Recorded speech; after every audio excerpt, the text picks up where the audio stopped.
بسم الله الرحمن الرحيم. ومن أحسن قولا ممن دعا إلى الله وعمل صالحا وقال إنني من المسلمين. السلام عليكم ورحمة الله وبركاته.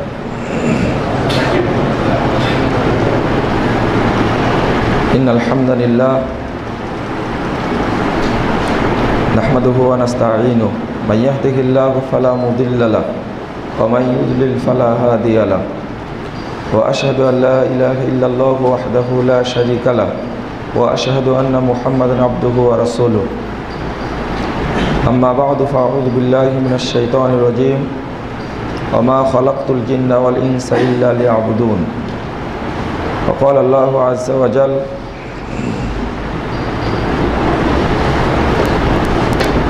شرع لكم من الدين ما وصى به نوحا والذي أوحينا إليك وما وصينا به إبراهيم وموسى وعيسى أن أقيموا الدين ولا تتفرقوا فيه.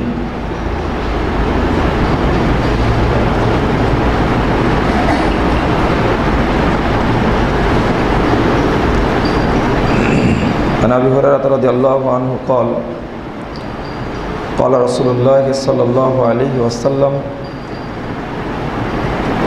كل أمتي يدخلون الجنة إلا من أبى. قيل من أبى يا رسول الله؟ قال من أطاعني دخل الجنة ومن عصاني فقد أبى. رواه البخاري.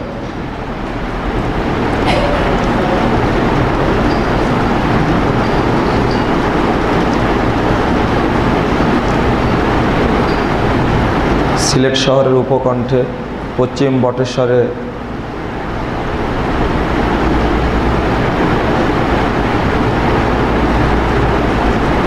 মসজিদের নাম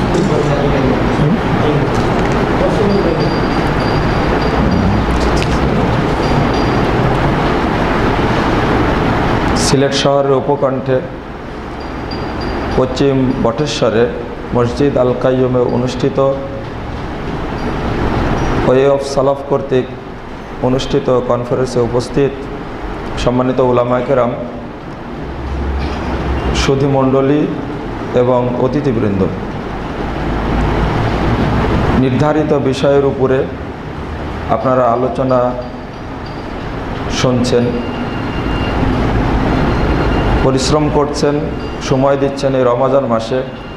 এই জন্য আল্লাহর কাছে প্রার্থনা করি, দোয়া করি, আল্লাহ যেন আমাদের এই সময়টুকু কবুল করে নেন, আমিন। আমার বিষয় একামত দিন, পথ ও পদ্ধতি। এই সংশ্লিষ্ট বিষয়ে আমি সংক্ষেপে আলোচনা করে আমার আলোচনা শেষ করব ইনশাআল্লাহ। ওমা তাওফিকি ইল্লা বিল্লাহ আলাইহি তাওয়াক্কালতু ওয়া ইলাইহি উনীব। একামতে দিন, দিন প্রতিষ্ঠা করা। এক বাক্যে আমরা জেনে নেই, আল্লাহ রাব্বুল আলামিন মানব জাতিকে এবং জিন জাতিকে সৃষ্টি করেছেন মূলত তাওহীদ কায়েমের জন্য, তাওহীদ প্রতিষ্ঠা করার জন্য। একামতে দিন অর্থ কি? দিন কায়েম বলতে আমরা কি বুঝি? এই বিষয়টি অত্যন্ত গুরুত্বপূর্ণ একটি বিষয়। সূরা শুরা 13 নম্বর আয়াতে আল্লাহ রাব্বুল আলামিন বলছেন, শারআ লাকুম মিনাদ-দীন মা ওয়াসসা বিহি নূহা। আল্লাহ রাব্বুল আলামিন তোমাদের জন্য বিধিবদ্ধ করেছেন দিনকে, মা ওয়াসসা বিহি নূহা, যে বিষয়ে নির্দেশ দান করেছেন নূহ আলাইহিস সালামকে। ওয়াল্লাযী আওহাইনা ইলাইকা, মুহাম্মদুর রাসূলুল্লাহ সাল্লাল্লাহু আলাইহি ওয়াসাল্লামকে লক্ষ্য করে আল্লাহ বলছেন, যে বিষয়ে নির্দেশ আমি আপনাকেও দিয়েছি। ওমা ওয়াসসাইনা বিহি ইব্রাহিমা ওয়া মুসা ওয়া ঈসা, যে নির্দেশ আমি দিয়েছিলাম ইব্রাহিম, মুসা এবং ঈসা আলাইহিমুস সালামকে। কি নির্দেশ দিয়েছিলেন আল্লাহ রাব্বুল আলামিন? আন আকিমু, আপনারা কায়েম করুন আদ-দ্বীন, দিন কায়েম করুন, ওয়ালা তাতাফাররাকু ফিহ, এর মধ্যে বিভক্তি সৃষ্টি করবেন না, দিনটাকে টুকরো টুকরো করবেন না। এই নির্দেশ আল্লাহ রাব্বুল আলামিনের পক্ষ থেকে নাজিল হয়েছে নূহ আলাইহিস সালামের প্রতি। এই নির্দেশই এসেছে ইব্রাহিম, মুসা, ঈসা আলাইহিমুস সালাম তাদের প্রতি, এবং এটাই জানিয়ে দিচ্ছেন আমাদের রাসূল মুহাম্মদ সাল্লাল্লাহু আলাইহি ওয়াসাল্লামকে। তাহলে মূল শ্রেষ্ঠ 5 জন নবীর কথা এই আয়াতে উল্লেখ করা হয়েছে। একজন নূহ, আর একজন ইব্রাহিম, মুসা, ঈসা, আর শেষ নবী, শ্রেষ্ঠ নবী মুহাম্মদ রাসূলুল্লাহ সাল্লাল্লাহু আলাইহি সাল্লাম। নির্দেশ একই। এই আয়াত দ্বারা বোঝা যায় যে শুধু এই 5 জনকেই নয়, বরং প্রত্যেক নবী রাসূলকেই এই নির্দেশ দেওয়া হয়েছিল। একামতে দিন অর্থ কি? এই দিন দ্বারা কি বোঝানো হয়েছে? এই দিন অর্থ আত-তাওহীদ। আমরা দিন অর্থ আরও অনেক কিছুই করতে পারি, যেমন ইবনু আব্বাস রাদিয়াল্লাহু আনহু এর অর্থ করেছেন আনিত্তাফিকু ফিদ্দিন। ইবনু আব্বাস রাদিয়াল্লাহু আনহু হলেন রাইসুল মুফাসসিরিন, সাহাবীদের মধ্যে সবচেয়ে কোরআনের বুঝ তার ছিল। তাফসির ইবনে আব্বাস 484 পৃষ্ঠার মধ্যে এই আয়াতের ব্যাখ্যায় তিনি বলছেন যে সমগ্র দিনের ব্যাপারে তোমরা একমত থাকো। সমগ্র দিনটার ব্যাপারে যে দিন নাজিল হয়েছে এই পুরো দিনটাকে তিনি বুঝাতে চেয়েছেন, কোনো টুকরো বা খণ্ড নয়। এই আয়াতের তাফসির করতে গিয়ে ইমাম কুরতুবী রহিমাহুল্লাহ তাফসিরে কুরতুবীর মধ্যে 16 নম্বর খণ্ডের 8 এবং 9 পৃষ্ঠায় এই আয়াতের তাফসিরে বলছেন ওয়া হুয়া তাওহীদুল্লাহ ওয়া তাআতুহু ওয়াল ঈমানু বিরুসুলিহি ওয়া কুতুবিহি ওয়া বিয়াউমিল জাযা ওয়া বিসাইরি মা ইয়াকুনুর রাজুলু বিইকামাতিন মুসলিমান। দিন অর্থ আল্লাহর একত্বকে বোঝানো হয়েছে, একত্বকে, তাওহীদুল্লাহ, আল্লাহর তাওহীদকে প্রতিষ্ঠা করা বোঝানো হয়েছে। কিভাবে? ওয়াতাআতুহু, এবং আল্লাহর যাবতীয় আনুগত্যকে বোঝানো হয়েছে। ওয়াল ঈমানু বিরুসুলিহি ওয়া কুতুবিহি ওয়া বিয়াউমিল জাযা, রাসূলগণের প্রতি বিশ্বাস, কিতাব সমূহের প্রতি বিশ্বাস, পরকালের প্রতি বিশ্বাস, এবং একজন ব্যক্তি প্রকৃত মুসলিম হওয়ার জন্য যেটা প্রয়োজন সকলকে প্রতি বিশ্বাস করার নাম হলো তাওহীদ, দিন। হাসান ইবনু মুহাম্মদ নিশাপুরি তিনি একজন বিখ্যাত মুফাসসির, এটা 2য় শতাব্দী হিজরি মুফাসসির।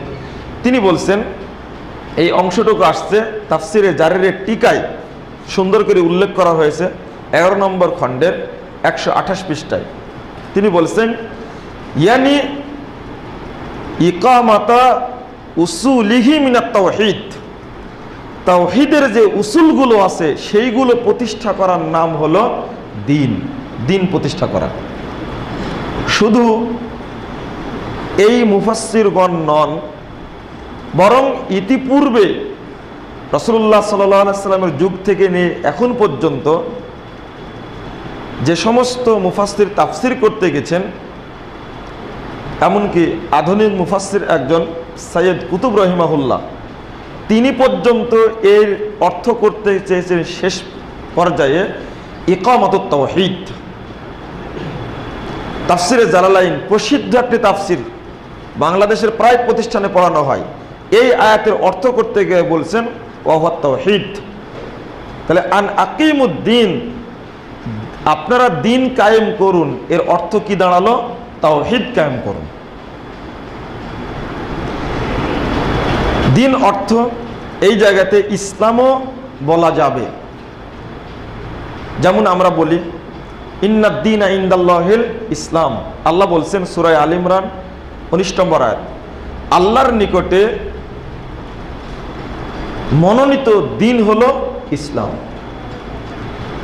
সূরা আল ইমরান 85 নম্বর আয়াত আল্লাহ বলছেন ওয়ামাই ইয়াবতাগি গায়রাল ইসলামে দীনা ফালাই ইউকবালা মিনহু ওয়া হুয়া ফিল আখিরাতি মিনাল খাসিরিন। যে ব্যক্তি ইসলাম ছাড়া অন্য কোনো দিন তালাশ করবে, ওই দিন তার পক্ষ থেকে কবুল করা হবে না, গ্রহণ করা হবে না, বরং ওই ব্যক্তি কিয়ামতের মাঠে ক্ষতিগ্রস্তদের মধ্যে অন্তর্ভুক্ত হবে। তাহলে এই দুই আয়াত থেকে প্রমাণিত হয় যে ইসলাম, দিন অর্থ ইসলাম, এটাও বলবো।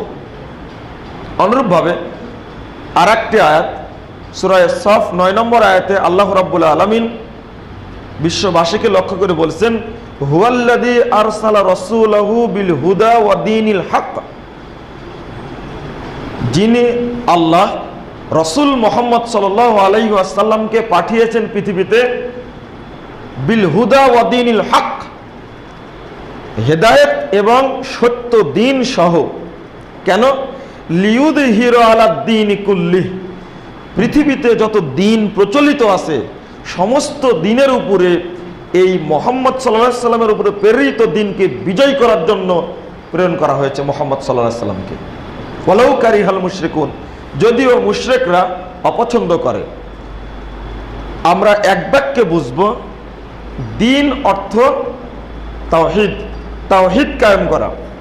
সূরা জারিয়াত 56 নম্বর আয়াতে আল্লাহ বলছেন ওমা খলাকতুল জিন্না ওয়াল ইনসা ইল্লা লিয়াবুদুন, আমি জিন এবং মানুষকে সৃষ্টি করেছি লিয়াবুদুন, একমাত্র তারা আমারই ইবাদত করবে এই জন্য সৃষ্টি করেছি। আর এই ইবাদত হলো লিওয়াহিদুন, তারা যেন প্রত্যেকটি ক্ষেত্রে আল্লাহ এক, এটা যেন প্রমাণ করে। অর্থাৎ সর্বক্ষেত্রে তাওহীদ প্রতিষ্ঠা করতে হবে। এই জন্যই আল্লাহ রাব্বুল আলামিন জিন এবং ইনসানকে, মানুষ এবং জিন জাতিকে সৃষ্টি করেছেন। এর মাধ্যমে প্রমাণিত হয় যে দিন অর্থ যে তাওহীদ, এটা পরিষ্কার। আমি আরেকটু বুঝ দেওয়ার চেষ্টা করি তাওহীদটা কি। আমরা একটা জিনিস জানি, আল ঈমান ওয়াল ইসলাম, একটা জানি, আর একটা হলো ঈমান এবং আমল, দুইটা বিষয় আমরা জানি। এক বাক্যে বুঝবো সব কিছু মিলেই হলো তাওহীদ।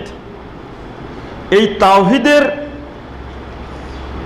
উপর থেকেই আমার দুইটা জিনিস বেরিয়ে আসবে।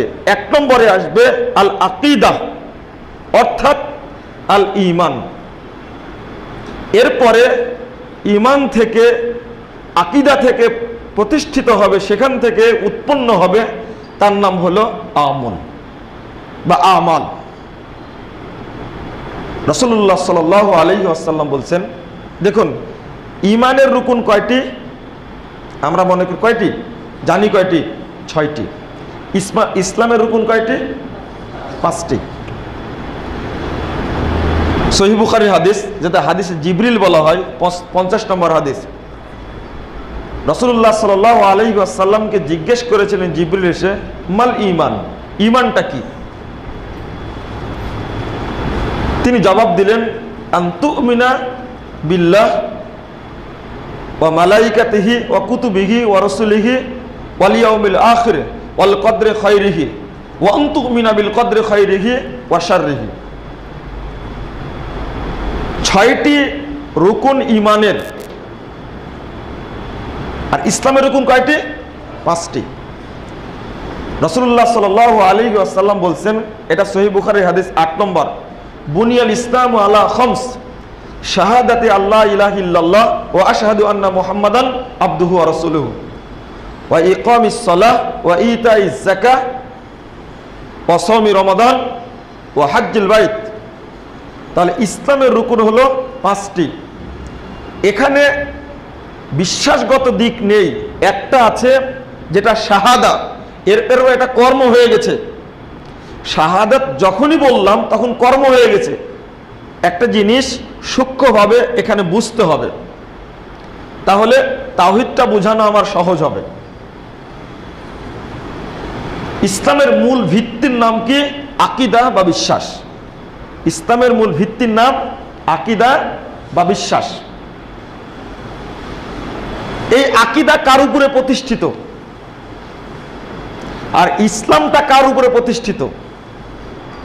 আল্লাহর পক্ষ থেকে যেটা নাজিল হয়েছে সেটার নাম কি?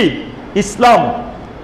আর এই ইসলামকে পরিপূর্ণ রূপে রূপ দেওয়ার যে সর্বত্র বাস্তবায়নের নাম, সর্বত্র আল্লাহ রাব্বুল আলামিনের সন্তুষ্টির জন্য বাস্তবায়নের নাম হলো তাওহীদ।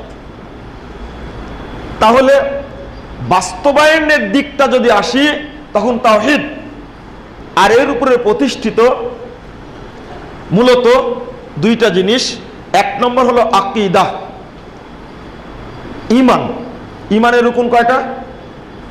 আবার বলি, ঈমানের রুকুন কয়টা? 6টা। এই 6টির মধ্যে কোনো একটি কি কর্ম করে প্রমাণ করতে হবে? না। আল্লাহর প্রতি বিশ্বাস করলাম আল্লাহ এক, এটা এই বিশ্বাসটা, ঈমানটা আমার প্রয়োজন নেই যে কোনো জিনিস বারবার বলে, বারবার কাজ করে, পরিশ্রম করে এটা প্রমাণ করার প্রয়োজন নেই। আমাকে বিশ্বাস করতে হবে এক বাক্যে। ফেরেশতাদেরকে দেখিনি আমি, ফেরেশতাদের প্রতি বিশ্বাস করতে হবে। রসুলগণের প্রতি বিশ্বাস, আমরা রসুল মুহাম্মদ সাল্লাল্লাহু আলাইহি ওয়াসাল্লাম তার বিধান মানছি, কিন্তু ইতিপূর্বে যত নবী রসুল এসেছেন সবার প্রতি ঈমান আনতে হবে। কিতাব সময়ের প্রতি ঈমান আনতে হবে, পরকালের প্রতি ঈমান আনতে হবে, তাকদীরের প্রতি ঈমান আনতে হবে। এটা হলো বিশ্বাস করলেই হয়ে গেল, কোনো কাজ করে প্রমাণ করার প্রয়োজন নেই। আর ইসলাম যেটা এতক্ষণ যেটা বললাম এর নাম হলো আকীদা। আকদুন শব্দের অর্থ কি? ইকদুন মানে কি? সূরা বাকারা 235 নম্বর আয়াতে উকদাতুন নিকাহ বলা হয়েছে। উকদাতুন মানে বিবাহের যে আকদ বা বাঁধন আমরা বলে থাকি, আকদ ভাষাটা এখনো প্রচলিত আছে। মনে করুন আমি আমার হাতটাকে মুঠ পাকিয়ে বললাম, এর মধ্যে কি আছে আপনি বলুন, আপনারা বলতে পারবেন না। এটা একটা গিরা, এটা একটা বাঁধন, বলতে পারলেন না এটা। আমি যদি বলি, না দেখায় যদি বলি আপনাকে এই হাতের মধ্যে এই জিনিসটা আছে, না দেখে শুধু শুনে বিশ্বাস করার নাম কি?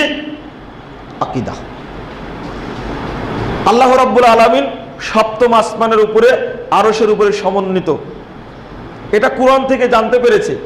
কোরআন থেকে জেনেছি মানে আমি বিশ্বাস করেছি।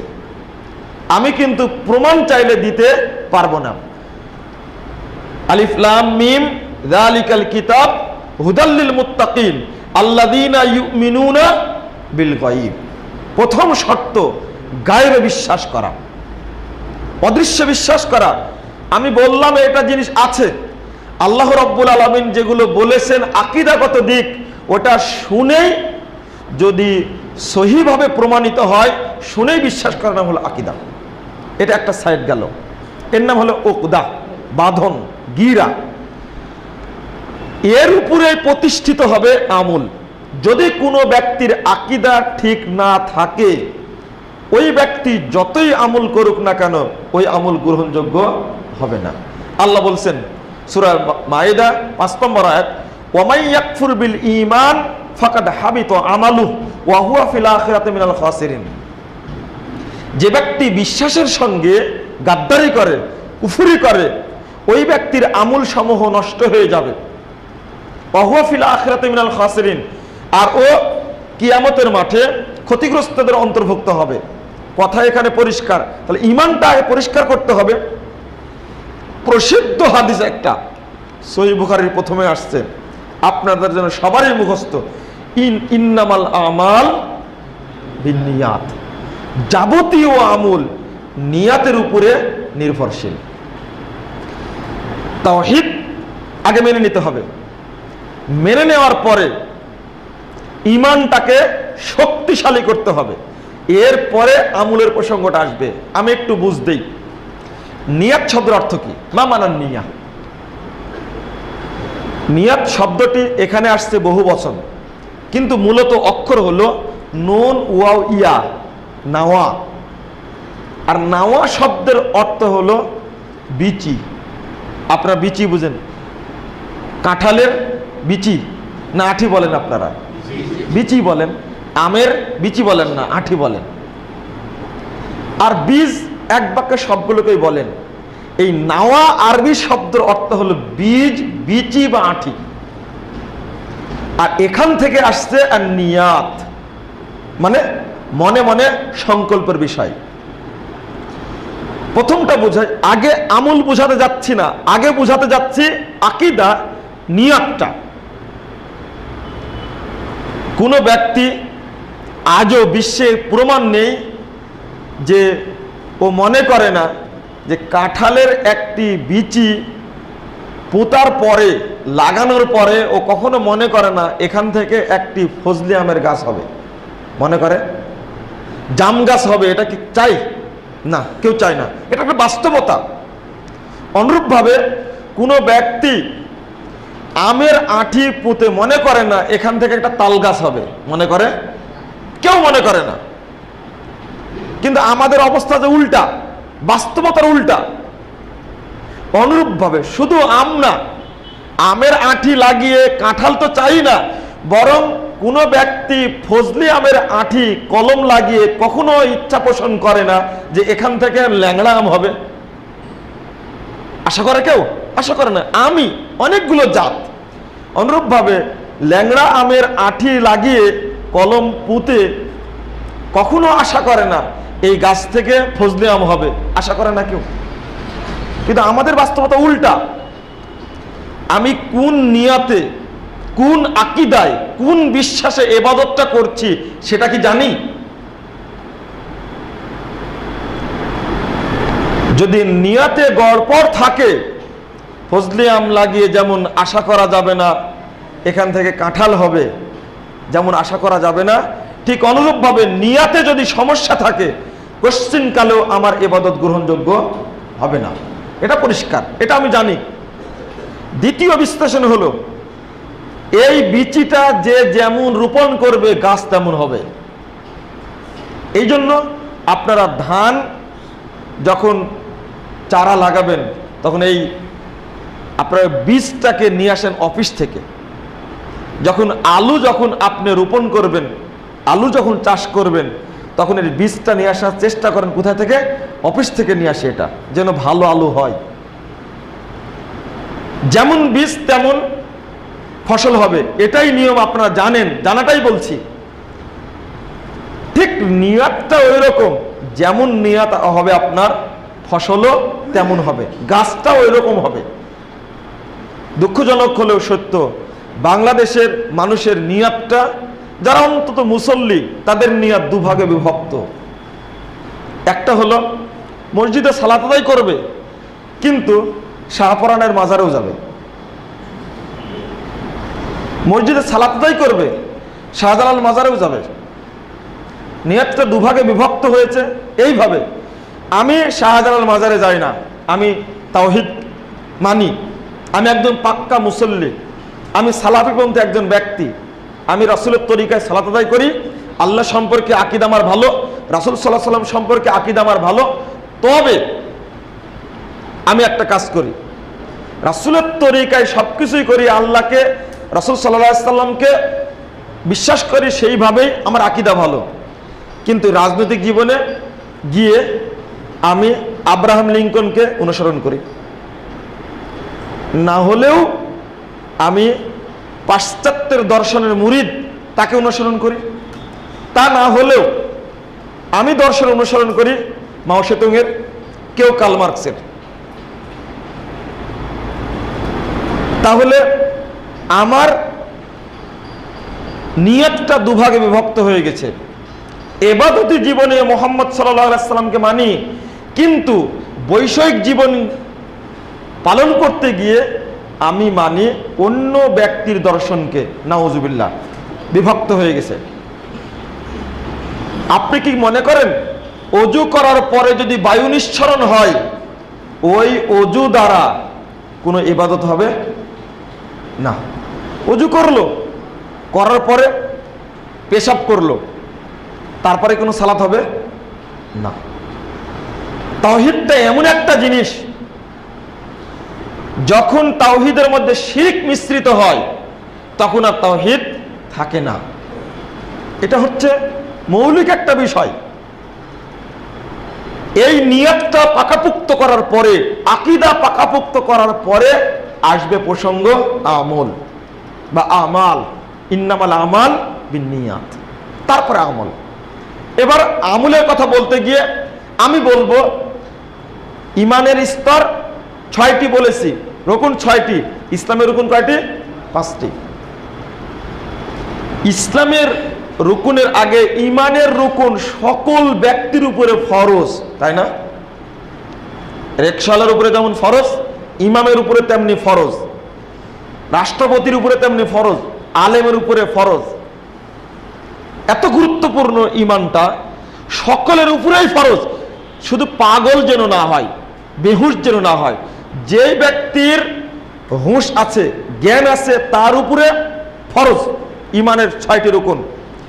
কিন্তু ইসলামের 5টি রুকুন কি সবার উপরে ফরজ? রিকশাওয়ালার উপরে যাকাত ফরজ নয়, হজ ফরজ নয়, অসুস্থ ব্যক্তির উপরে বার্ধক্যজনিত কারণে সিয়াম পালন করতে পারছে না, সিয়াম ফরজ নয়, ও ফিদিয়া দিবে। আমি বলতে চাচ্ছিলাম ইমানের রুকুন সবার উপরে কার্যকর, ইসলামের রুকুন সবার উপরে একসঙ্গে কার্যকর নয়। দুঃখজনক হলেও সত্য যে আকীদাটাকে আমরা পিছিয়ে দিয়েছি আর ইসলামের রুকুনকে ধরতে গেছি, অথচ ওই ব্যক্তির আকীদা সঠিক নয়। আকীদা সঠিক নয়। আল্লাহ সম্পর্কে যে ধারণা, মুহাম্মদ রাসূলুল্লাহ সাল্লাল্লাহু আলাইহি সাল্লাম সম্পর্কে আমাদের যে ধারণা, এই ধারণায় ত্রুটি রয়েছে। আল্লাহকে এক বলে স্বীকার করতে পারেনি। এই জন্যই আল্লাহকে সর্বত্র সর্বস্থানে মানতে গিয়ে, সর্বক্ষেত্রে সর্বসেক্টরে আল্লাহকে এক বলে মানতে চাইলে আল্লাহকে 3 ভাবে মানতে হবে। এটা হলো তাওহীদ 3 প্রকার। তাওহীদ কয় প্রকার বললাম? 3 প্রকার। তাওহীদে রুবুবিয়্যাহ, তাওহীদে উলুহিয়্যাহ, তাওহীদে আসমা ওয়াস সিফাত।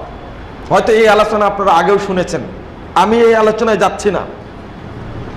আমি যাব এবার আমলের দিকে। যেহেতু তাওহীদ প্রতিষ্ঠা মানে একামতে দিন, একামতে দিন যেটা, সেটা তাওহীদ প্রতিষ্ঠা। কিন্তু আমরা আজকে তাওহীদ প্রতিষ্ঠাটা বুঝিনি।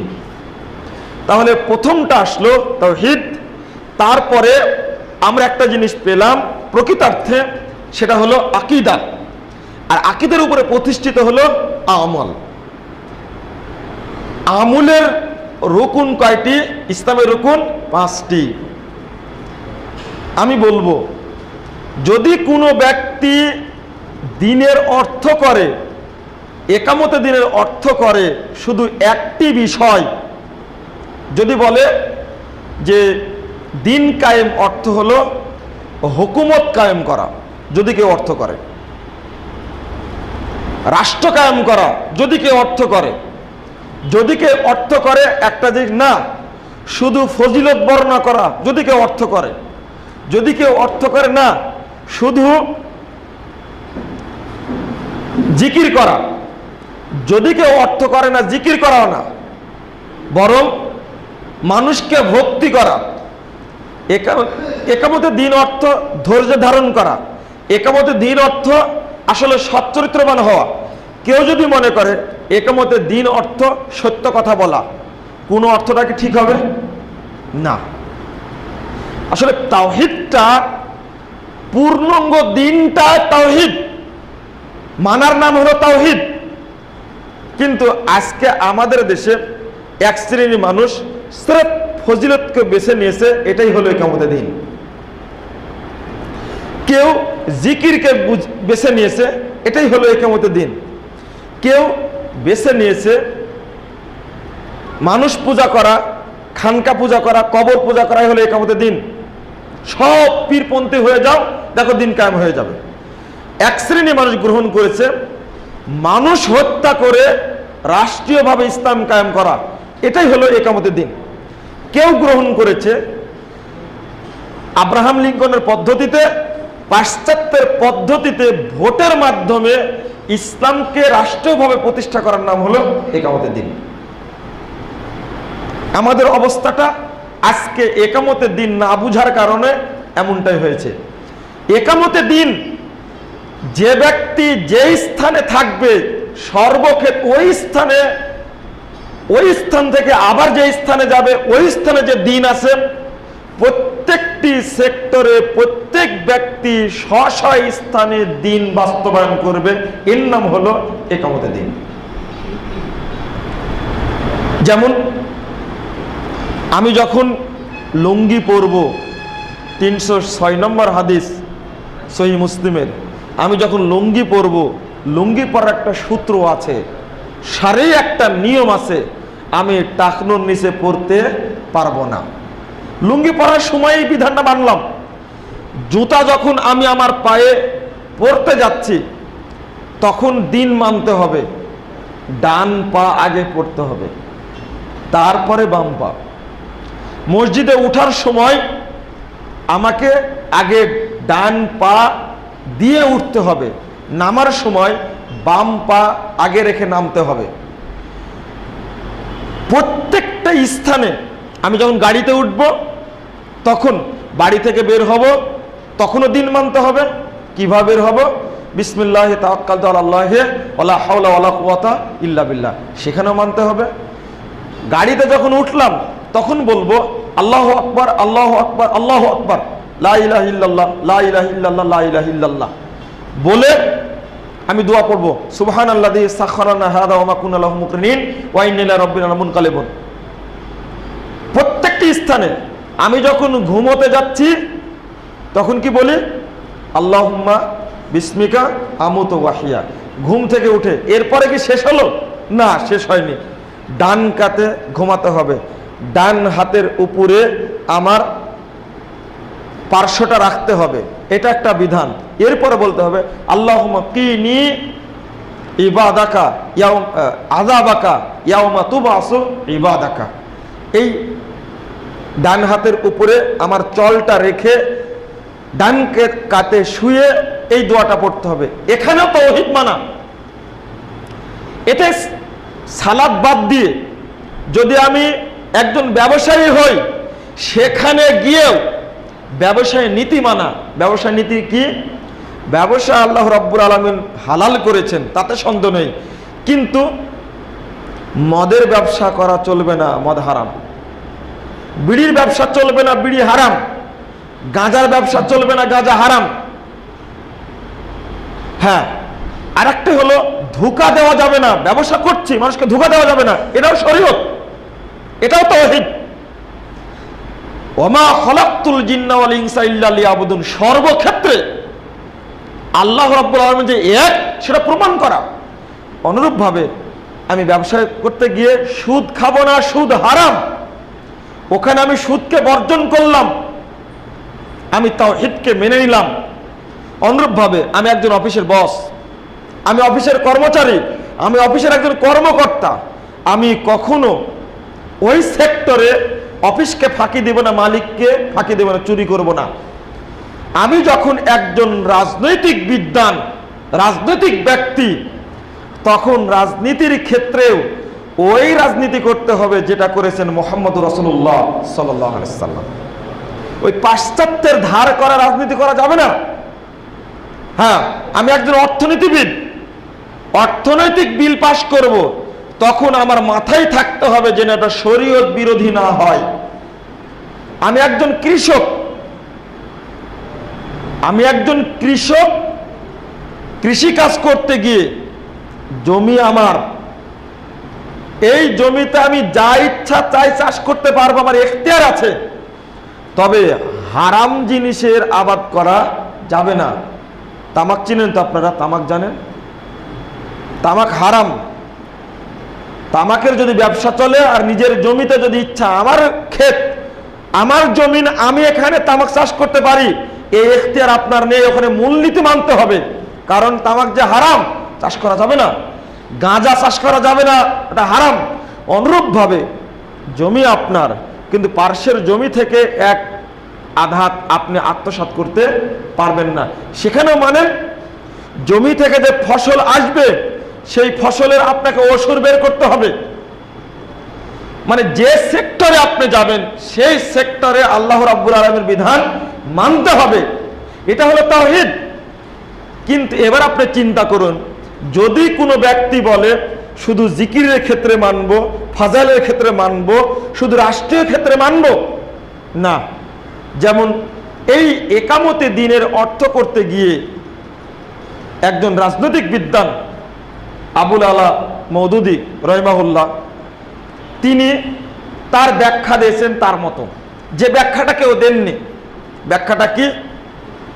তিনি তার বইয়ের, একটা বই আছে খুতবাত, এই বইয়ের 2 নম্বর খণ্ডের 320 পৃষ্ঠায় আলোচনা করতে গিয়ে বলছেন, দিন তার আসল হুকুমত কা নাম হয়। দিন আসলে হুকুমতের নাম বা রাষ্ট্র ক্ষমতার নাম। শরীয়ত উস হুকুমত কা কানুন হয়, আর শরীয়তটা হলো ওই রাষ্ট্র ক্ষমতার সংবিধান। আর ইবাদত উস কানুন और ज़ाबिता की पाबंदी है।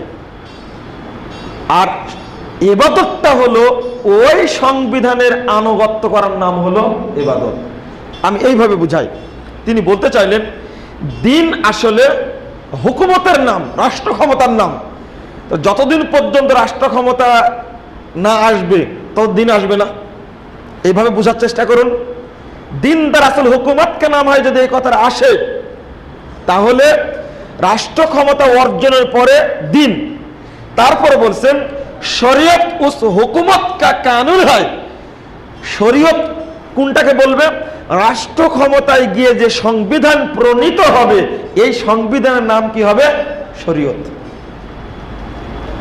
আর ইবাদত কাকে বলে? ওই শরীয়তের আনুগত্য করার, সংবিধানের আনুগত্য করার নাম কি? ইবাদত। আপনারা বুঝছেন কিনা আর আমি বুঝাতে পারছি কিনা তা জানি না। রাষ্ট্র ক্ষমতায় না যাওয়া পর্যন্ত সংবিধান পরিণত হবে না। সংবিধান প্রণীত না হলে আনুগত্য আসবে না, ইবাদত আসবে না। বিষয়টা এইরকম হয়ে গেল। কিন্তু তাফহিমাত বইয়ের 69 পৃষ্ঠায় আলোচনা করতে গিয়ে তিনি বলছেন, 2য় খণ্ডের 69 পৃষ্ঠায় আলোচনা করতে বলছেন, हालांकि दरअसल सालात व सियाम, हज व जाकात, जिक्र व तस्बीह उस बड़े इबादत के लिए, उस बड़े इबादत को मुस्तहब करने वाला तमरीनात है। बोलते चाচ্ছেন আসলে সালাত, সিয়াম, হজ, যাকাত, জিকির, তাসবিহ এইগুলো হলো ওই রাষ্ট্র ক্ষমতা অর্জনের সিঁড়ি মাত্র, ট্রেনিং কোর্স মাত্র। এই জায়গায় এসে এটা মিলে গেছে মারেফতের সাথে, মারেফত সুফিবাদের সাথে মিলে গেছে। সুফিবাদের একটা দর্শন হলো, যখন কোনো ব্যক্তি জিকির করতে করতে করতে করতে বা পীরের কাছে মুরিদ হওয়ার পরে ওই ব্যক্তি ফানাফিল্লা যখন হয়ে যাবে, তখন হয় কি, ওই ব্যক্তি আল্লাহর সঙ্গে একাকার হয়ে যায়। মানে ও নিজেই আল্লাহ হয়ে যায়, মানে আর ইবাদত করা লাগে না। বিষয়টা এমন হয়ে গেছে, যখন কোনো ব্যক্তি সিঁড়িতে উপরে উঠে যাবে, ওই ব্যক্তির জন্য কি কোনো সালাত, সিয়াম, হজ, যাকাত প্রয়োজন আছে? না। আসলে এটা হলো সিঁড়ি এক একটা। আর সিঁড়িটা কেন? ওই বড় ইবাদত যেটা রাষ্ট্র ক্ষমতা, এইটা অর্জনের সিঁড়ি। আর এখানে অর্জন করা হলে নিচের সিঁড়ির প্রয়োজন হবে না, যদি সিঁড়ি হয়ে থাকে। আমি বলতে চাইবো এখানে যে তার ধারায় তিনি ব্যাখ্যাটা দিয়েছেন এবং ওর আদতেই এটা চলছে। তাহলে রাসূল মুহাম্মদ সাল্লাল্লাহু আলাইহি সাল্লাম, সাহাবা কেরাম, তাবেঈন ইজম, মুহাদ্দিস উলামা কেরাম যে ব্যাখ্যাটা দিয়েছেন একামতে দ্বীনের তাওহীদ প্রতিষ্ঠা, এই ব্যাখ্যাটাকে বর্জন করে বা ব্যাখ্যাটা না দিয়ে আরেকটি ব্যাখ্যা দেওয়া হলো একামতে দ্বীন অর্থ হলো কি রাষ্ট্র কায়েম করা। অথচ নবী রাসূলগণ এই অর্থ কেউ করেননি, বুঝেননি। কারণ আপনাদের একটা বুঝ দিতে চাই যে এই আয়াতে কয়জন নবীর নাম উল্লেখ করা হয়েছে? 5 জন। কে কে? নূহ, ইব্রাহিম, মুসা, ঈসা এবং মুহাম্মদ সাল্লাল্লাহু আলাইহি সাল্লাম, 5 জন নবী। এই 5 জন নবী এবং রাসূলের কথা বলা হয়েছে আপনারা দ্বীন কায়েম করুন। আপনারা এবার বলুন 5 জনের কয়জন রাষ্ট্র ক্ষমতায় গিয়েছিলেন? কয়জন? কে গিয়েছেন? একজন গিয়েছেন। তিনি কে? মুহাম্মদ রাসূলুল্লাহ সাল্লাল্লাহু আলাইহি সাল্লাম। কত বছর পরে? 13 বছর পরে। আমি বলতে চাচ্ছি তাহলে কি বাকি 4 জন শ্রেষ্ঠতম রাসূল বা নবী তারা কি এই আয়াতের হুকুমটা মানেননি? অবশ্যই মেনেছেন। এবার দেখুন আসলে রাষ্ট্র ক্ষমতাটাই কি তাওহীদ? না, একটা পার্ট। তাওহীদের কি একটা পার্ট। নিঃসন্দেহে যখন একজন ব্যক্তি রাষ্ট্র ক্ষমতায় অধিষ্ঠিত হবে, প্রধানমন্ত্রী হবেন বা রাষ্ট্রপতি হবেন, ওই ব্যক্তির উপরে রাষ্ট্রপতি হয়ে প্রধান কাজ হলো মুহাম্মদ রাসূলুল্লাহ সাল্লাল্লাহু আলাইহি ওয়াসাল্লাম যেভাবে রাষ্ট্র পরিচালনা করেছেন রাষ্ট্রীয়ভাবে তাওহীদকে কায়েম করা।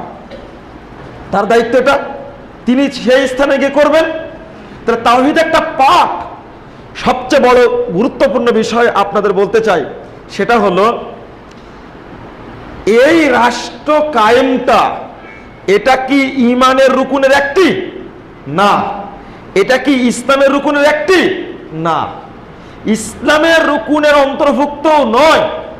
কিন্তু আজকে যদি এমনটা করি, ঈমানটাও বাদ, আকীদাটাও বাদ, ইসলামের রুকুনও বাদ, এইগুলো সবগুলো পশ্চাতে ফেলে রেখে যদি আমি বলি যে আমাকে রাষ্ট্র কায়েম করতে হবে, সবগুলো বাদ দিয়ে, তাহলে কি তাওহীদ হবে? না। বরং এটা আগে, ওইটা পরে। আগে কি? আকীদা, তারপরে কি? আমল। তাওহীদের মধ্যে থেকে আমরা বের করে নিয়েছি শুধু একটি পার্ট। কেউ বের করেছে শুধু ফজিলত, কেউ বের করে নিয়েছি শুধু জিকির, কেউ বের করে নিয়েছি শুধু বুলেটের মাধ্যমে মানুষ হত্যা করে সন্ত্রাসী কর্মকাণ্ডের ন্যায় ইসলাম প্রতিষ্ঠা করা।